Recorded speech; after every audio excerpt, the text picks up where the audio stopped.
You know, a city isn't just a static thing. It's more of a living, breathing organism. It grows, it evolves, and with the growth comes a constant, insatiable demand.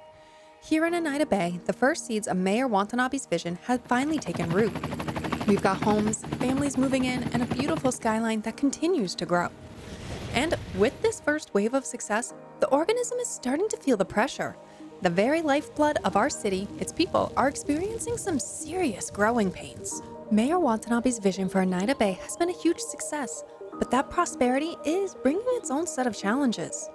Our citizens, the pioneers of this new city, are now asking for more than just houses. They want the services that turn a housing development into a real community. They're talking about their health, their kids' education, and their safety. These aren't just items on a future checklist anymore, they're urgent needs. And just under the surface, a familiar monster is beginning to wake up. Traffic, the silent killer of any city. Honestly, it's gonna clog our arteries, threatening to choke out our little town before it can really grow. So today, we move past just zoning houses. We're kicking off the second and most critical phase of the master plan. We're going to tackle each of these citizens' needs head on, delivering the vital services that form the heart of a real community. I'm going to show you step by step how the strategic placement of each service is the key to creating a city that actually just flows. A city that's ready for the massive growth we know is coming. This is where urban planning theory becomes our reality. So let's get to work. Alrighty, let's get right into the heart of the matter. Mayor Watanabe has been looking at citizens' feedback, and the message couldn't be clearer. That initial housing boom was great, but it's created what we could call a service desert.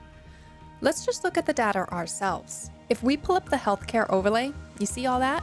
The deep, angry red spreading all over our new neighborhood? That's not just a color on a map, it's a real problem.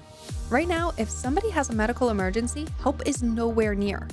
That's a planning failure, and it's our absolute top priority to fix. Now, where does our first medical clinic go? The tempting but wrong answer is to tuck it away on a quiet local street. Seems nice for the patients, right? But that's a flaw to thinking. Think about an ambulance. In an emergency, every second counts.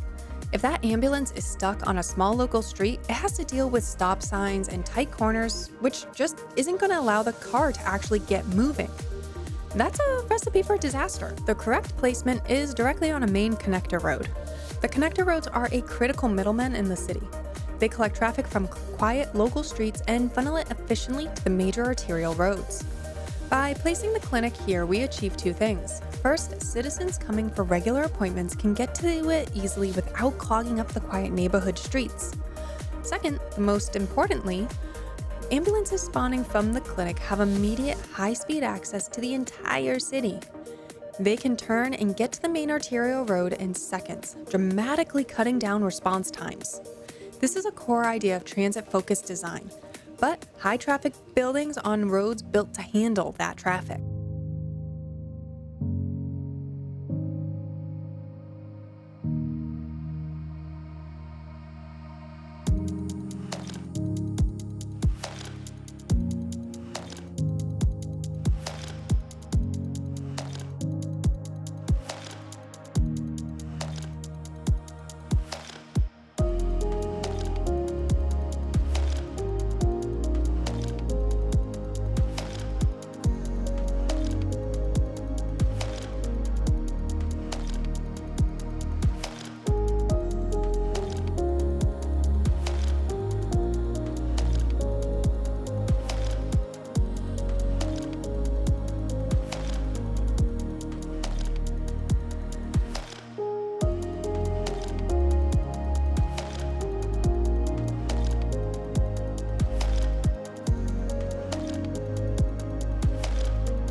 With healthcare sorted, our next priority is Eneida Bay's next generation. The demand for education is becoming strained, and we don't have a single elementary school for these new families. The city is getting bigger, but it's not just a community yet. It's missing a heart. The needs for a school are a bit different from a clinic. While car access for parents and buses is a factor, the main thing is safe access for kids walking from their homes. Putting it on a busy 6-lane arterial is a definite no-go. Way too dangerous for this neighborhood. But putting it deep inside a local neighborhood can make it also very hard to get to for the wider community and create traffic jams on small streets. Again, the connector road is the perfect middle ground. We'll place the school right here at the end of this connector. It's central to the whole neighborhood we've laid out. It's easy to get to by car and, most importantly, by school bus, which will use the connector as their main route. But we have to think about pedestrian safety. So as I place the school, I'm going to draw dedicated pedestrian paths from the local streets leading right to the school's entrance when necessary. We'll add clear, marked crosswalks to make sure kids have a safe place to cross the connector road. We're also going to make sure that it's not just built for cars. We're building a complete, walkable community.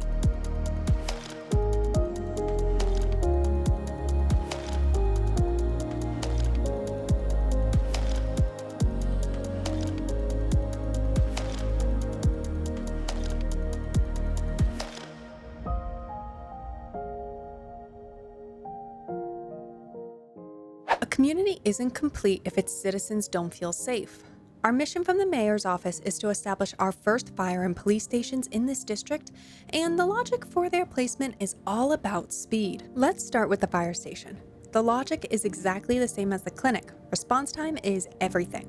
A fire truck stuck in a cul-de-sac is worthless. It needs to be on a main road to get where it's going fast. I'm placing the fire station right on a corner lot again, only this time I'm going to use a one-way road you see here to filter traffic into the station from the collector and then directly put them out onto the arterial. Hypothetically, without the crosswalks, the lights on the arterial will only trigger and turn red when a fire truck is responding to an emergency. Other than that, it should remain green at all times, essentially balancing the need for the emergency vehicle to respond fast, meanwhile keeping the arterial flowing. This also gives the fire engines a choice of 2 directions to get out onto the main road network immediately.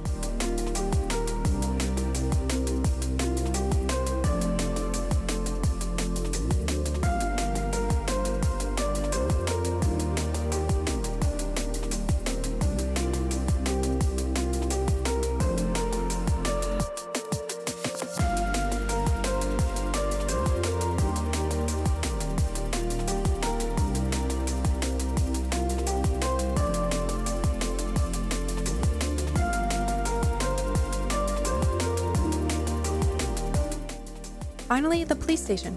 Same principle. It needs to command the area and have rapid dispatch.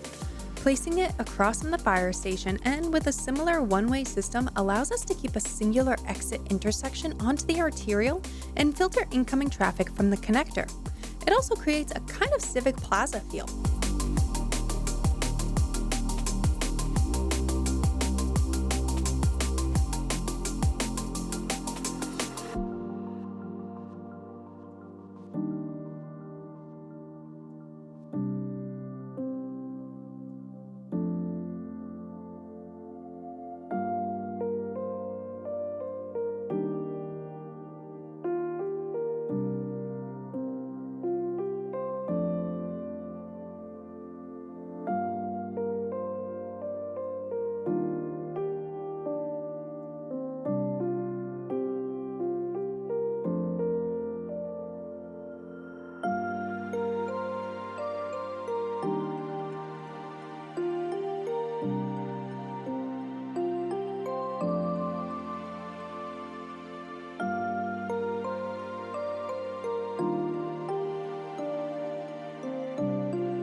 We've now placed all our vital services in what I've called their best locations on connector roads.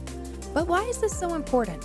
To understand that, we need to talk about the single most important concept in city traffic management, road hierarchy. This isn't just some gimmick, it's the fundamental principle that keeps a city flowing. Now, I've been going over this a lot the last few episodes, so if you're a road hierarchy whiz, go ahead and skip to the next chapter of the video. If not, then let's jump in. Think of it like a giant oak tree. You've got a massive trunk, which is your highway. It moves tons of traffic over long distances at high speed. From that trunk, you get big, thick branches spreading out. These are your arterial roads, the main spines of your city, like the 6-lane road at the edge of our new district. They handle a lot of traffic, but a bit slower than a highway. Now, this is where it gets interesting. It's our focus for today in particular, too. Spreading out from those main branches are smaller secondary branches. These are our collector roads, or as I like to call them, connector roads. Their name is their job. They collect traffic from local streets and funnel it onto the arterials. They are the unsung hero where we've placed our services in today's episode. Finally, growing from those connectors, we have all the tiny twigs and leaves. These are your local roads. They're quiet, slow streets right outside your citizens' homes. The golden rule to this is the bigger the road, the fewer the intersections. A local road connects to a connector. A connector links to an arterial. You have to fight the urge to connect a tiny local road directly to a huge arterial. That's how you cause backups, and that's actually kind of what paralyzes a whole system. By placing our clinic, school, and fire station on the connector roads, we've given them access to the whole system without asking them to navigate the slow, complex local roads and without interrupting the flow of the main arterial. As we watch the constructions go up, you can almost feel the city's heartbeat getting stronger. This is a huge moment for Eneida Bay. And as these services come to life, it feels like the perfect time to quickly say that if you're enjoying this video and enjoying the deep dive into the city planning and you're excited to see Eneida Bay grow, please consider hitting that subscribe button. It's totally free for you, but it makes a massive difference for the channel and lets me spend more time on these builds. In my book, every new subscriber is another citizen of Eneida Bay. Thanks for the support, so let's get back to some zoning. Alrighty, the groundwork is laid, the logic is sound. But function is king, and looks make a city a home. Right now, it's kind of a bit sterile. So let's decorate with some paths, surfaces, props, and some foliage.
All right, let's zoom out and just admire what we've accomplished today. What was once an empty field is now a thriving, vibrant community. But more importantly, it's a community built on a foundation of smart design. Today, we didn't just plop down a few buildings to fix a problem. We tackled the city's most urgent needs one by one: healthcare, education, and safety, using the core urban planning principle of road hierarchy. We used connector roads as the backbone for our services in neighborhoods, creating a scalable, efficient, and genuinely livable community that will be the blueprint for all future growth in Eneida Bay.